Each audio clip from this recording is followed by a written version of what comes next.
কল্পনা করুন একদিন সকালে ঘুম থেকে উঠে দেখলেন সূর্যের তেজ কমতে শুরু করেছে। পৃথিবী জুড়ে নেমে আসছে হাড় কাঁপানো শীত। মহাবিশ্বের এক বিশাল অন্ধকার যেন গ্রাস করতে চাইছে আমাদের এই চেনা পৃথিবীকে। মহাকাশের এক রহস্যময় অণুজীব সূর্যের তেজ শুষে নিচ্ছে, যার ফলে পৃথিবীতে নেমে আসছে এক ভয়াবহ তুষার যুগ বা আইসেজ। আর বিজ্ঞানীরা বলছেন আর মাত্র ৩০ বছর, তারপরই মানব সভ্যতা চিরতরে বিলীন হয়ে যাবে। ঠিক এই মহাপ্রলয় থেকে পৃথিবীকে বাঁচাতে মহাকাশের অতল গহ্বরে পাড়ি জমান ডক্টর রায়লেন গ্রেস।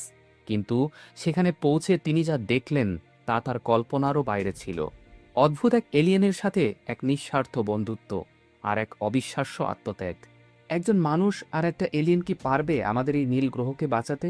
চলুন ঘুরে আসা যাক সায়েন্স ফিকশনের এক মাস্টারপিস মুভি প্রজেক্ট হেল মেরি থেকে। গল্পের শুরুটা হয় ডক্টর রায়লেন গ্রেসের মাধ্যমে। সালটা তখন ২০৩২।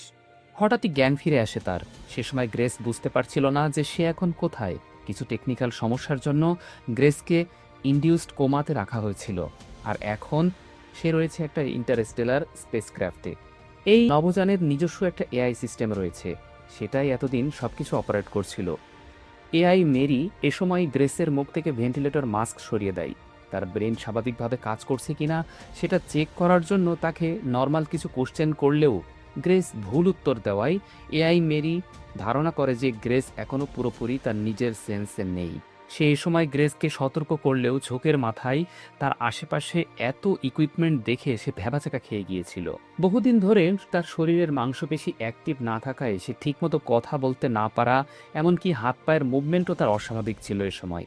এআই তাকে সতর্ক করে যে তার নার্ভগুলো এখনও পুরোপুরিভাবে সক্রিয় হয়নি, কিন্তু গ্রেস সেসবে গুরুত্ব দেয় না। সিঁড়ি দেখতে পেয়ে সে তড়িঘড়ি করে উপরে উঠতে শুরু করে। সেখানে সে একজন নভোচারীর লাশ দেখতে পায়। গ্রেস তখনও বুঝতে পারেনি যে সে নভোযানে আছে। অবশেষে বাইরে তাকিয়ে অসীম মহাকাশ আর নক্ষত্রপুঞ্জ দেখে তার আর বুঝতে বাকি থাকে না যে সে এখন কোথায় আছে। গ্রেসের স্মৃতি ফিরিয়ে আনতে এ সময় স্ক্রিনে পৃথিবীর কিছু দৃশ্য দেখানো হয়। গ্রেস তড়িঘড়ি করে কন্ট্রোল রুমে ঢুকে পড়ে, কিন্তু সেখানে তো কেউ ছিল না।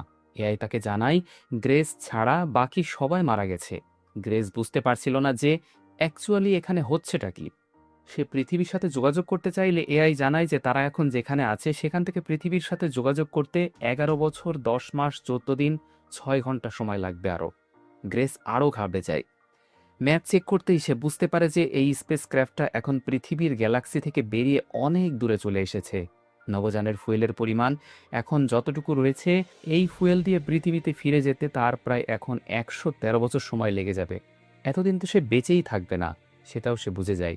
কিন্তু গ্রেস এখনও মনে করতে পারছে না যে সে অ্যাকচুয়ালি কে, আর এখানে বা সে কিভাবে এলো। অবশেষে পূর্বের কিছু ভিডিও ফুটেজ দেখে গ্রেসের একটু একটু করে সব মনে পড়তে থাকে। গ্রেস তখন একটা মিড লেভেল স্কুলের সায়েন্স টিচার ছিল। সে সময় দুনিয়ার সবচেয়ে আতঙ্কের ইস্যু ছিল পেট্রোভা লাইন, যেটা সূর্যের শক্তিকে আস্তে আস্তে গ্রাস করে ফেলছে, যেটা ছিল দুনিয়ার জন্য ধ্বংসের একটা অ্যালার্মিং সাইন।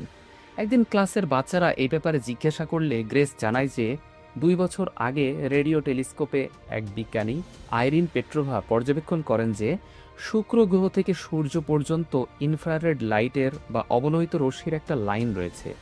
সেটাই পরিচিতি পায় পেট্রোভা লাইন নামে। এই লাইনের মধ্যে ক্ষুদ্র ক্ষুদ্র অনেক ডটের মতো জিনিস দেখা যায়, যেগুলোই মূলত সূর্যের তাপের তীব্রতা কমিয়ে দিচ্ছে। আগামী ৩০ বছরের ভেতরে সূর্যের তাপমাত্রা ১০ থেকে ১৫ ডিগ্রি সেলসিয়াস পর্যন্ত কমে যাবে। এতে করে পৃথিবীর জলবায়ুর উপরে ভয়ানক এক নেগেটিভ ইম্প্যাক্ট পড়তে চলেছে। ফসল নষ্ট হবে, অর্থনীতি ভঙ্গুর হয়ে যাবে, এবং অন্তত অর্ধেক মানুষ পৃথিবীতে না খেতে পেয়ে মারা যেতে পারে। তবে আশার বাণী এটাই যে দুনিয়ার বেস্ট বিজ্ঞানীরা এই ব্যাপারটা নিয়ে কাজ করছে, এবং খারাপ কিছু ঘটার আগেই তারা কোনো না কোনো একটা সমাধান ঠিকই খুঁজে বের করবে। কিন্তু সেই বিজ্ঞানীদের অংশ হিসেবে গ্রেস যে নিজেও থাকবে সেটা সে তখনও জানত না। একদিন গ্রেসের কাছে পেট্রোভা টাস্ক ফোর্স থেকে ইভা স্ট্রাট নামে এক মহিলা আসে। ইভা এখানে মূলত গ্রেসের লেখা পুরনো একটা থিসিস পেপার পড়ার পর তার সাথে দেখা করতে এসেছে।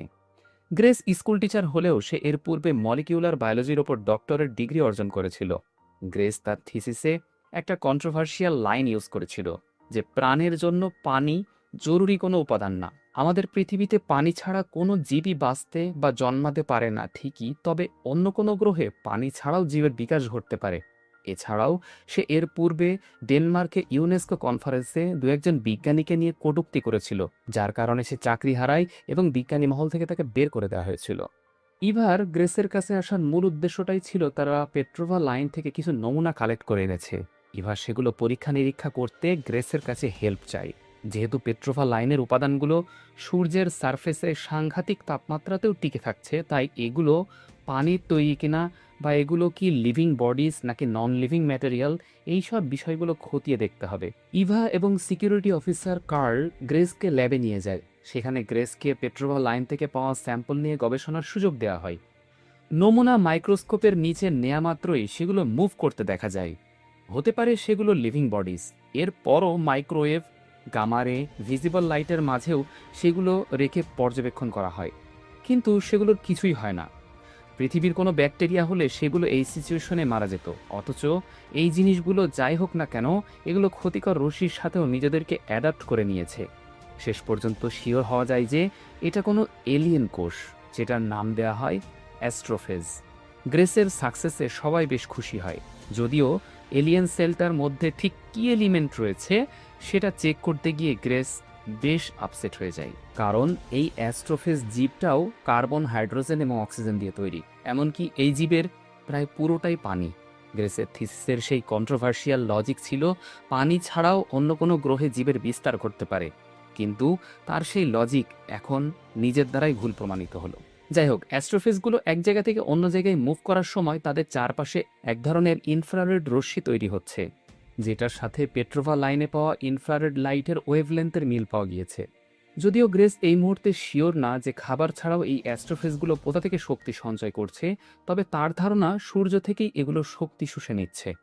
ইভা এই সময় গ্রেসকে জানায় যে এই মুহূর্তে ২১টা দেশের আরও ৩৪৭ জন বিজ্ঞানী এই ব্যাপারটা নিয়ে কাজ করছে। তাই আশা করা যায় যে আরও যে সকল অজানা রহস্য এই অ্যাস্ট্রোফেজকে ঘিরে তৈরি হয়েছে তা তারা শীঘ্রই জেনে যাবে। তবে গ্রেসকে গবেষণার জন্য আরও একটা সুযোগ দেওয়া হয়। কার্ল গ্রেসকে এই কাজে সাহায্য করে, যেখানে শুক্র গ্রহের মতো অনুকূল ফ্যাসিলিটি ক্রিয়েট করা হয়, যেটা গ্রেস আলাদা করে ল্যাবের মধ্যে বানিয়েছিল। কারণ অ্যাস্ট্রোফেজগুলোকে সূর্য থেকে শক্তি শুষে নিয়ে শুক্র গ্রহতে যেতে দেখা গেছে। গ্রেস আর কার্ল মিলে এ সময় তাদের কাছে থাকা ৩টা অ্যাস্ট্রোফেজ থেকে নতুন করে আরও একটা অ্যাস্ট্রোফেজের অস্তিত্ব আবিষ্কার করে।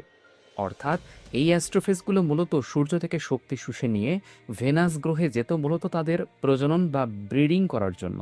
গ্রেসকে সেখান থেকে একটা বিশাল জাহাজে নিয়ে যাওয়া হয়, যেখানে অলরেডি বিভিন্ন দেশের সায়েন্টিস্টদের মধ্যে একটা কনফারেন্স চলছিল, আর তাদের সামনে গ্রেসকে ব্রিফিং করতে দেওয়া হয় অ্যাস্ট্রোফেজগুলোর বিষয়ে, যে সে কিভাবে তাদের ব্রিডিং করালো। একটা পর্যায়ে তারা গ্রেসকে ২ মিলিয়ন কেজি পরিমাণ অ্যাস্ট্রোফেজ ব্রিডিং করতে বলে। এত বিপুল পরিমাণ অ্যাস্ট্রোফেজ তারা কি করবে সেটা ওই মুহূর্তে গ্রেসের মাথায় আসেনি। ঠিক তখনই সে প্রথম প্রজেক্ট হেল মেরি সম্পর্কে জানতে পারে।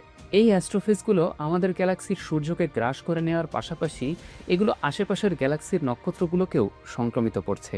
তবে একটা নক্ষত্র এখনও আনইনফেক্টেড অবস্থায় রয়েছে, আর সেটা হলো টাউ সেটি নক্ষত্র, যেটা আমাদের পৃথিবী থেকে প্রায় ১১.৯ আলোকবর্ষ দূরে। যেহেতু ওটা এখনও সংক্রমিত হয়নি, তাই তারা একটা মহাকাশযান বানাতে যাচ্ছে, যেটা দিয়ে তারা সেই নক্ষত্র পর্যন্ত যাবে, এটা জানার জন্য যে পসিবিলিটি থাকা সত্ত্বেও অ্যাস্ট্রোফেজগুলো সেখানে কেন এখন পর্যন্ত অ্যাটাক করতে পারেনি। কিন্তু সেই নক্ষত্রে যেতে হলে ইন্টারস্টেলার স্পেসশিপ বানাতে হবে, আর সেই নবযান চালানোর জন্য প্রচুর ফুয়েলের প্রয়োজন। তারা মূলত এই অ্যাস্ট্রোফেজগুলোকেই ফুয়েল বা জ্বালানি বানানোর সিদ্ধান্ত নিয়েছে, কেননা এই আণুবীক্ষণিক জীবগুলোর মধ্যে এত পরিমাণ শক্তি থাকা পসিবল, যেটা আমাদের ধারণারও বাইরে।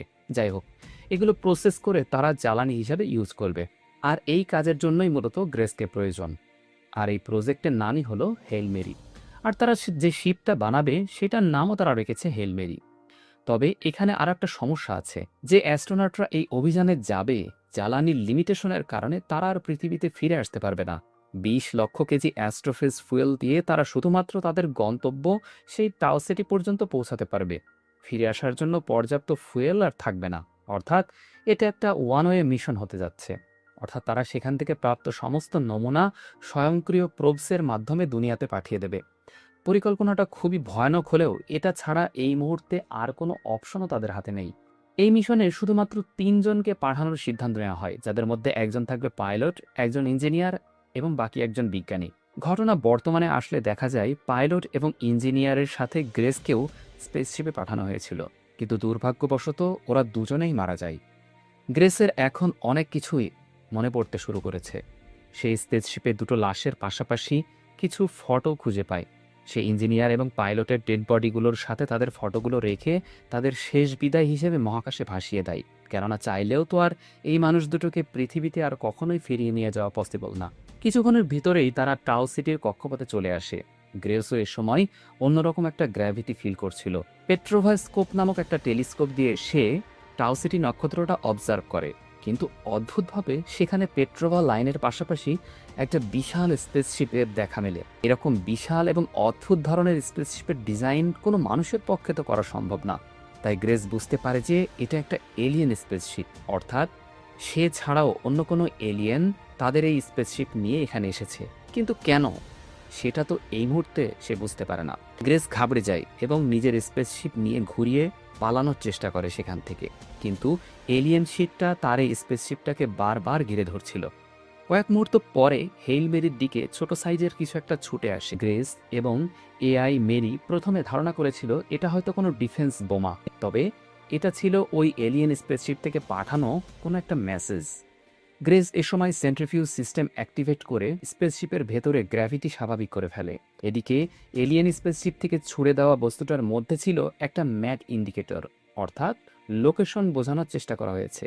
সুতরাং তারা নিশ্চয়ই গ্রেসের সাথে যোগাযোগ করতে চাইছিল। তাই গ্রেসও পৃথিবীর লোকেশনটা লিখে ওই জিনিসটার ভেতরে দিয়ে রিপ্লাই পাঠিয়ে দেয়। পরবর্তীতে আবারও এলিয়েন শিপ থেকে সে আরও একটা রিপ্লাই পায়। এভাবে কিছুক্ষণ ধরে মেসেজ আদান প্রদান শেষে এলিয়েন শিপ এবং হেইলবেরির মধ্যে একটা অদ্ভুত ধরনের টানেল তৈরি হয়ে যায়। কৌতূহলবশত গ্রেস তো টানেল দিয়ে এলিয়েন শিপের ঠিক কাছাকাছি পৌঁছে যায়। এখন মাঝখানে রয়েছে শুধুমাত্র একটা কাচের দেয়াল। হঠাৎই এলিয়েন শিপের ভেতরে আড়াল থেকে একটা হাতের মতো জিনিস বেরিয়ে আসে। জিনিসটা দেখতে পাথরের মতো। গ্রেস বুঝতে পারে ওটা ইশারায় কিছু বলতে চাচ্ছে। এলিয়েন হাতটাতে মানুষের অবয়বের একটা জিনিস ধরা ছিল। কিছু বুঝতে না পেরে গ্রেস সে সময় হেলমেরিতে ফিরে আসে, তবে এলিয়েন তার সাথে ক্রমাগত যোগাযোগের চেষ্টা চালিয়ে যায়। এলিয়েনটা নিজেদের প্রযুক্তির মাধ্যমে এখানকার গ্র্যাভিটি, অর্থাৎ টানেলের গ্র্যাভিটিটা অলরেডি স্বাভাবিক করে রেখেছিল, যেটা গ্রেসকে অনেকটাই সারপ্রাইজড করে। খানিক বাদেই এলিয়েনটা গ্রেসের সামনে তাকে রিভিল করে। সত্যি মুহূর্তটা ছিল মানব সভ্যতার ইতিহাসে এক অনন্য আবিষ্কার। সে এলিয়েনটাকে পুরোপুরিভাবে দেখতে পায়। ৫ পাওয়ালা এই এলিয়েনটা দেখতে অনেকটা মাকড়সার মতো, তবে মজার ব্যাপার হলো মানুষের মতো এটার চোখ, মুখ, এমনকি এটার কোনো মাথাও নেই। তারপরও এলিয়েনটার কপি করার ক্ষমতা ছিল চোখে পড়ার মতো। গ্রেস তাকে এ সময় যত রকমই মুভমেন্ট দেখাচ্ছিল, এলিয়েনটা তা প্রায় হুবহু কপি করতে থাকে। এলিয়েনটা এ সময় গ্রেসকে ইশারা করে টানেলের মধ্যে থাকা কোনো একটা বস্তুর দিকে ইঙ্গিত করে, যেটার মধ্যে দুটো রিংয়ের মতো জিনিস রাখা ছিল।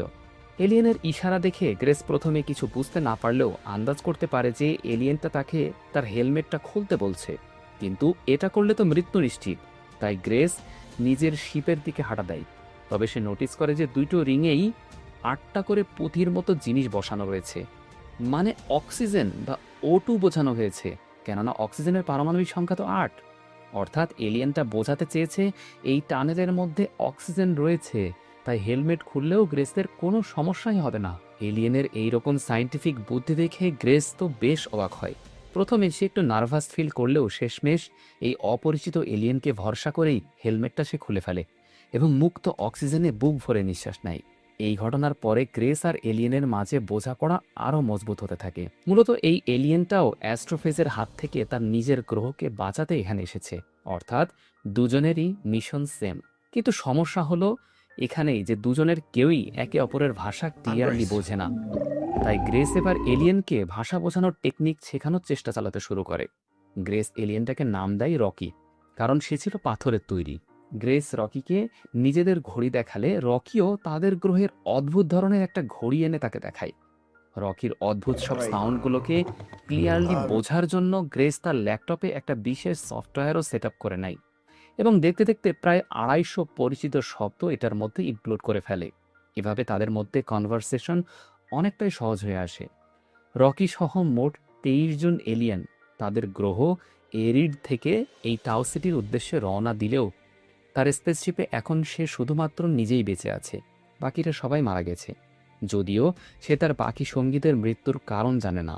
গ্রেসও এ সময় তাকে জানায় যে এই হেলমেরিতে সে সহ মোট 3 জন তার গ্রহ পৃথিবী থেকে এসেছিল, কিন্তু 2 জন অলরেডি মারা গেছে। সেও জানে না ওরা কিভাবে মারা গেছে। রকি আর গ্রেস এ সময় নিজেদের একাকিত্বকে শক্তিরূপে পুঁজি করে প্রতিজ্ঞা করে যে তারা দুজনে মিলে তাদের নিজ নিজ সোলার সিস্টেমের সূর্যকে অ্যাস্ট্রোফিজের আক্রমণ থেকে বাঁচাবে। কয়েকদিনের মধ্যেই গ্রেস একটা ভয়েস ট্রান্সমিটার যন্ত্র এবং প্রোগ্রাম বানিয়ে ফেলে। এতে করে রকির আওয়াজগুলো খুব সহজেই টেক্সট আকারে ট্রান্সলেট হয়ে এআই ভয়েসের মাধ্যমে শোনা যেত। এতদিন টানেলের মধ্য থেকে তাদের আলাপচারিতা চললেও রকি একটা সময়ে হেইল মেরি স্পেসশিপে এসে হাজির হয়। যদিও এই এনভায়রনমেন্টের সাথে মানিয়ে নেওয়ার জন্য রকি একটা ট্রান্সপারেন্ট কাচের বলের মতো শিল্ডের ভেতরে করে গড়িয়ে গড়িয়ে এসেছিল এখানে। রকির হিয়ারিং অ্যাবিলিটি ছিল অত্যন্ত তীক্ষ্ণ। গ্রেস যতই ফিসফিস করে আর আস্তে কথা বলুক না কেন, সে ঠিকই শুনতে পারত। এমনকি সে ওয়ালের মধ্য দিয়েও দেখতে সক্ষম ছিল। কথা বলার একটা পর্যায়ে গ্রেস বুঝতে পারে যে রকির সাথে আসা এলিয়েনগুলো মূলত রেডিয়েশনের কারণে অসুস্থ হয়ে মারা গেছে, আর রকি তার পুরো সময়টা তার স্পেসশিপের জ্বালানি চেম্বারের কাছাকাছি অবস্থান করায় ওই অ্যাস্ট্রোফেসগুলোর কারণেই বেঁচে আছে এখনও। এই সফরের সময় গ্রেস রকিকে পৃথিবীর সুন্দর সুন্দর সকল দৃশ্যগুলো দেখায়, আর এভাবেই তাদের দুজনের মধ্যে এক গভীর বন্ধুত্ব তৈরি হয়ে যায়। তারা সিদ্ধান্ত নেয় টাও সিটির কক্ষপথ থেকে অ্যাস্ট্রোফেজের নমুনা কালেক্ট করে নিয়ে আসবে এবং সেগুলোকে পরীক্ষা করে দেখবে ঠিক কী কারণে অ্যাস্ট্রোফেজগুলো টাও সিটিকে এখনও আক্রমণ করতে সক্ষম হয়নি। তারা টাও সিটির কক্ষপথে থেকে একটা সবুজ রঙের গ্রহের সামনে চলে আসে। তাদের গবেষণা মোতাবেক মূলত টাও সিটির এই গ্রহটা ছিল অ্যাস্ট্রোফেজদের জন্য ব্রিডিং অনুকূল, ঠিক যেমনটা আমাদের সোলার সিস্টেমের ক্ষেত্রে ভেনাস গ্রহের অ্যাটমসফিয়ারে আমরা পেয়েছিলাম। গ্রেস সেখানে রকির সোলমেটের নামের সাথে মিল রেখে এই গ্রহটার নাম দেয় অ্যাড্রিয়ান। সে সেখান থেকে অ্যাস্ট্রোফেজদের 2 ধরনের স্যাম্পল কালেক্ট করে, অর্থাৎ টাও সিটি থেকে অ্যাড্রিয়ানে যাওয়ার এবং অ্যাড্রিয়ান থেকে টাও সিটি পর্যন্ত আসার পথের নমুনা। এরপর এই 2টা নমুনার পরিমাণ কম্পেয়ার করে তারা দেখে যে অ্যাড্রিয়ানে যাওয়ার পথে যতগুলো অ্যাস্ট্রোফেজ ছিল, বের হওয়ার পথেও ঠিক ততগুলোই রয়েছে। কিন্তু বংশ বিস্তার করলে তো পরিমাণে আরও বেশি হওয়ার কথা ছিল। তবে মাইক্রোস্কোপের নিচে স্লাইড নিতেই গ্রেস দেখতে পায় যে এখানে শুধু অ্যাস্ট্রোফেজ না, বরং এর ভিতরে ব্যাকটেরিয়া এবং প্রোটোজোয়া মিশে আছে, অর্থাৎ নিশ্চিতভাবে এই গ্রহে প্রাণের অস্তিত্ব রয়েছে। তখন গ্রেস এবং রকি মোটামুটি শিওর হয়ে যায় যে টাও সিটি কিংবা অ্যাড্রিয়ানে কেন অ্যাস্ট্রোফেজগুলো প্রভাব ফেলতে পারছে না। সেখানে হয়তো এমন কোনো প্রাণী রয়েছে যেগুলো এই অ্যাস্ট্রোফেজগুলোকে খেয়ে ফেলছে অথবা মেরে ফেলছে। তাই সেই আণুবীক্ষণিক প্রাণীগুলোকে যদি আমাদের সোলার সিস্টেমের সূর্যের সারফেসে পৌঁছে দেওয়া যায়, তাহলে আমাদের সূর্য সেমভাবে এই ভয়ানক অ্যাস্ট্রোফেজগুলোর হাত থেকে রক্ষা পাবে। এতে করে সূর্যের পাশাপাশি পুরো ইউনিভার্স বিপদ থেকে মুক্ত হয়ে যাবে। কিন্তু সমস্যা হলো তাদের স্পেসশিপ নিয়ে অ্যাড্রিয়ানের ভিতরে ঢোকা পসিবল না। অ্যাড্রিয়ানের বায়ুমণ্ডলের 5 কিলোমিটার ভেতরে যেতে না যেতেই গ্র্যাভিটির চাপে স্পেসশিপটা দুমড়ে মুচড়ে ধ্বংস হয়ে যাবে। তখন রকি আইডিয়া দেয় যে সে একটা 5 কিলোমিটার লম্বা চেইন বানাবে, আর সেটা দিয়ে বড়শির মতো মাছ ধরার মতো করে নমুনা কালেক্ট করে নিয়ে আসবে। যদিও মাছ ধরা কী জিনিস সেটা সে তখনও জানত না। এদিকে রকি একটা সময় জেনে যায় যে গ্রেস তার পৃথিবীতে আর কখনোই ফিরতে পারবে না। কারণ একটাই, সেটা হলো তার স্পেসশিপ থেকে পৃথিবীতে ব্যাক করতে গেলে যে পরিমাণ ফুয়েল তার লাগবে, সেই পর্যাপ্ত ফুয়েল এনার্জি তার কাছে নেই। আর এই মিশনটা শেষ হয়ে গেলে গ্রেসকেও স্বেচ্ছায় মরে যেতে হবে। এটা শোনার পর রকি স্তব্ধ হয়ে যায়। অবশেষে রকি নিজে থেকেই গ্রেসকে মিশন শেষে পৃথিবীতে ফিরে যাওয়ার জন্য তার নিজের স্পেসশিপ থেকে 20 লক্ষ কেজি অ্যাস্ট্রোফেজ ফুয়েল দিতে রাজি হয়ে যায়। সেক্ষেত্রে রকির বাড়ি ফিরতে হয়তো এক্সট্রা আরও 6 বছর সময় বেশি লাগবে, এই আর কি। রকি নিজের সহযাত্রীদের মরতে দেখেছে, কিন্তু কিছুই করতে পারেনি। তাই সে নতুন করে তার নতুন বন্ধু গ্রেসকে এভাবে অসহায়ের মতো মরতে দেখতে পারবে না। রকির এমন কৃতজ্ঞতা দেখে গ্রেস তার চোখের পানি ধরে রাখতে পারেনি এবং তার কথায় সে রাজি হয়ে যায়। সিনেমার এই দৃশ্যটা ছিল সবচেয়ে ইমোশনাল। আপনাদের কেমন লেগেছে অবশ্যই জানাবেন। তো তারা স্পেসশিপ দিয়ে অ্যাড্রিয়ানের খুব কাছাকাছি চলে যায় এবং রকির বানানো সেই শেকলটা বায়ুমণ্ডলে নামিয়ে দেয়। শেকলের মাথায় কালেক্টর যন্ত্র সেট করা ছিল। স্যাম্পল কালেকশন হয়ে গেলে কালেক্টরটা তুলে আনার সময় স্পেসশিপের গতি, অ্যাড্রিয়ানের গ্র্যাভিটি, এক্সটার্নাল প্রেশার সব কিছু মিলিয়ে একটা টান টান শ্বাসরুদ্ধকর পরিস্থিতি তৈরি হয়ে যায়। একটা পর্যায়ে তার হাত থেকে কালেক্টরটা ছিটকে গেলেও কোনো মতে নিজেকে সামলে নিয়ে দ্রুত কালেক্টরটা নিয়ে সে ভেতরে চলে আসতে সক্ষম হয়। তবে কিছুক্ষণ বাদেই ঘটে আরেক বিপত্তি। পোর্ট সাইডের 11 নম্বর এবং 12 নম্বর ফুয়েল কম্পার্টমেন্টে লিকেজ দেখা যাচ্ছে। এই মুহূর্তে ফুয়েল ট্যাঙ্কটা স্পেসশিপ থেকে আলাদা করতে না পারলে ভয়াবহ দুর্ঘটনার সম্মুখীন হতে হবে তাদের। তবে ফুয়েল ট্যাঙ্কটা আলাদা করতে পারলেও যান্ত্রিক গোলযোগের কারণে এ সময় গ্রেস বেশ আহত হয় এবং জ্ঞান হারিয়ে ফেলে। রকি তার বন্ধুকে বাঁচাতে নিজের চিন্তা না করে তার সুরক্ষা বলয় ভেঙে বাইরে বেরিয়ে পড়ে। তার নিজের জীবন ঝুঁকির মধ্যে পড়ে গেলেও সে তার বন্ধুত্বের সঠিক পরিচয় দিতে এক ফোঁটাও কার্পণ্য করেনি এ সময়। সে এ সময় গ্রেসকে রেস্কিউ করে দ্রুত তার চিকিৎসার ব্যবস্থা করে ফেলে। তবে ততক্ষণে রকির অবস্থা একদম কাহিল হয়ে যায়, কারণ আমাদের বেঁচে থাকার জন্য যেটা অক্সিজেন সেটা রকির কাছে বিষের মতো ছিল। আসলে তো গ্রেসের প্রথমে মহাকাশে আসার কথাই ছিল না। এই মিশনের জন্য 3 সদস্যের যে টিমকে রেডি করা হয়েছিল তাদের মধ্যে সায়েন্টিস্ট দুর্ঘটনাবশত ল্যাবে একটা বিস্ফোরণে মারা যায়। তাই তার রিপ্লেসমেন্ট হিসেবে ইভা সহ বাকিরা সিদ্ধান্ত নিয়েছিল যে গ্রেসকে তারা এই মিশনে পাঠাবে, কারণ তার মতো এক্সপার্ট ওই সময় আর কেউ ছিল না। গ্রেস জানতো যে সে স্পেসে গেলে সে আর ফিরে আসতে পারবে না, তাই সে প্রথমে নানা রকম অজুহাত দেখিয়েছিল, যদিও সেগুলো শেষমেশ ফলপ্রসূ হয়নি। ইভা শেষ পর্যন্ত স্বার্থপরের মতো গ্রেসকে জোরপূর্বক ইঞ্জেকশন দিয়ে অজ্ঞান করে স্পেসশিপে তুলে দেওয়ার সিদ্ধান্ত নেয়। আর এটাই ছিল গ্রেসের এই মিশনে আসার পেছনের গল্প। যাই হোক, গ্রেসের জ্ঞান ফিরে আসতেই রকির করুণ অবস্থা দেখে সে ভীষণ কষ্ট পায়। গ্রেসকে বাঁচাতে গিয়ে রকির শরীরের অনেক অংশ পুড়ে গেছে, নড়াচড়া করার শক্তিটুকুও যেন তার শরীরে অবশিষ্ট নেই। গ্রেসের মনের মধ্যে যেন এরকম নিঃস্বার্থ বন্ধুত্ব হারিয়ে ফেলার ভয় জেগে বসে। সে টানা কয়েকদিন রকিকে পাহারা দেয়, তাকে জাগানোর এবং শক্তি সঞ্চয়ের অনেক রকম মেথড ট্রাই করে, যাতে করে রকি আবারও সেরে উঠতে পারে। রকি গ্রেসের জন্য লাস্ট একটা মেসেজ রেখে গিয়েছিল, পৃথিবীকে বাঁচাও, এরিটকে বাঁচাও। বন্ধুত্বের এই অকৃত্রিম টান গ্রেসকে আবারও উজ্জীবিত করে। সে আর দেরি না করে অ্যাড্রিয়ান থেকে সংগ্রহ করে আনা স্যাম্পল নিয়ে আবারও গবেষণা শুরু করে দেয়। সে অণুজীবগুলোর মাঝে অ্যাস্ট্রোফেজ রেখে পর্যবেক্ষণ করে দেখে যে এই অণুজীবগুলো অ্যাস্ট্রোফেজকে মেরে ফেলছে, অর্থাৎ তাদের অনুমান সঠিক ছিল। গ্রেস এই অণুজীবগুলোর নাম দেয় টাউমিবা। যদিও নাইট্রোজেনের সংস্পর্শে আসলেই এই টাউমিবাগুলো মারা যাচ্ছিল, তাই তাদেরকে নাইট্রোজেন রেজিস্ট্যান্ট করার জন্য গ্রেস এই সময় ব্রিদার ট্যাঙ্ক ইউজ করে। গ্রেস এবার টাউমিবাগুলোকে পৃথিবীতে পাঠানোর পাশাপাশি শুক্র গ্রহেও পাঠাতে পারবে, কারণ আমাদের গ্যালাক্সিতে তো সেখানেই এই অ্যাস্ট্রোফেজগুলোর উৎপত্তি। ওদিকে অপেক্ষার প্রহরও শেষ হয়। এক সকালে রকি আবারও সুস্থ হয়ে জেগে ওঠে। প্রায় হারিয়ে ফেলা বন্ধুকে এভাবে দেখতে পেয়ে গ্রেস রকিকে জড়িয়ে ধরে। রকিও তার অনুপস্থিতিতে গ্রেসের গবেষণার এমন সাফল্য দেখে খুব খুশি হয়। এবার তারা দুজনেই তাদের নিজ নিজ বাড়িতে ফিরতে পারবে। গ্রেস বন্ধুত্বের স্মৃতি হিসাবে তার নিজের ল্যাপটপ রকিকে গিফট করে, এমনকি সে রকিকে পৃথিবীর একটা গ্লোবও দেয়, যেটা গ্রেসকে আজীবন মনে রাখতে তাকে হেল্প করবে। এ সময় গ্রেস রকিকে তাদের স্পেসশিপটা ঘুরিয়ে দেখাতে বলে। রকি খুশি মনে গ্রেসকে স্পেসশিপে নিয়ে যায়। রকির স্পেসশিপের পরিবেশটা হেইল মেরির থেকে আলাদা হওয়ায় গ্রেসকেও একটা সেফটি শিল্ড দেওয়া হয়। এ সময় স্পেসশিপের ভেতরে পরিবেশটা এক কথায় ছিল অকল্পনীয়। জেনোনাইট জাতীয় পদার্থ দিয়ে তৈরি এই পুরো স্পেসশিপটা অভূতপূর্ব। মিশন তো কমপ্লিট, এবার ফেরার পালাম। বিদায় বেলায় রকি জানায় যে তার জীবনে গ্রেসের মতো সাহসী সে আর কাউকেই দেখেনি। যদিও আসল সত্যিটা তো গ্রেস নিজেই জানে যে সে কতটা ভীতু ছিল, পরিস্থিতিই তাকে সাহসী বানিয়েছে। বিদায় পর্ব শেষ করে গ্রেস তার নিজের স্পেসশিপে ফিরে আসে। সব ক্যালকুলেশন ঠিক থাকলে পৃথিবীতে পৌঁছাতে তার 4 বছর 2 মাস 11 দিন সময় লাগবে। আর স্পেসশিপের মধ্যে সবকিছু ঠিকঠাক মতোই চলছিল। তবে একদিন হঠাৎ করে গ্রেস লক্ষ্য করে যে স্পেসশিপের ফুয়েল ট্যাঙ্কে আবারও কিছু সমস্যা দেখা যাচ্ছে। গ্রেস বুঝতে পারে যে জেনোনাইট দিয়ে তৈরি বেশ কিছু ব্রিডার ট্যাঙ্কে রাখা এই টাউমিবাগুলো ট্যাঙ্ক থেকে বেরিয়ে গেছে, অর্থাৎ এগুলো এতটাই ইভলভড হয়ে গিয়েছিল যে এগুলো জেনোনাইট পদার্থগুলোকে গলিয়ে ফেলছে। আর এগুলোর খাদ্য তো অ্যাস্ট্রোফেজ, তাই টাউমিবাগুলো ফুয়েল ট্যাঙ্কে থাকা অ্যাস্ট্রোফেজগুলো খেতে শুরু করেছে। তবে সৌভাগ্যবশত সব অ্যাস্ট্রোফেজ খেয়ে ফেলার আগেই সে পরিস্থিতি সামাল দিতে পেরেছে। কিন্তু রকির কি হবে?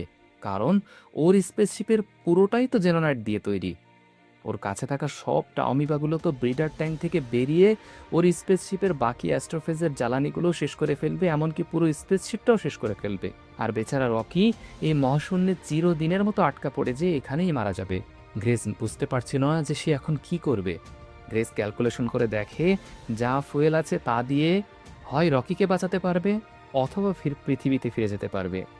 দুইটা কাজ একসাথে এই মুহূর্তে আর করা সম্ভব না। একদিকে এলিয়েনের জীবন, অন্যদিকে তার সেই চিরচেনা পৃথিবী। গ্রেস চাইলেই স্বার্থপরের মতো নিজের দুনিয়াতে ফিরে যেতে পারত, কিন্তু না, সে সেটা করেনি।